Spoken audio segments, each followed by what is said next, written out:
கிராம சபை கூடுது, மக்கள் குரல் கேக்குது, உரிமைக்காக ஒன்றிணைந்து புதிய பாதை பிறக்குது.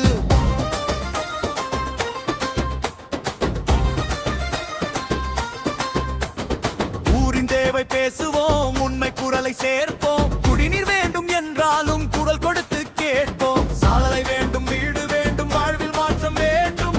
ஒவ்வொரு குடும்ப உரிமைக்கும் ஒன்றுபட்டு குரல் கொடுப்போம். மக்கள் குரல் மொழிக்கட்டும், இளைஞர் குரல் மேலெழுத்தும்.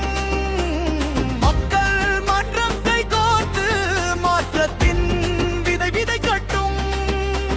சாதி மத பேதமின்றி சமத்துவத்தை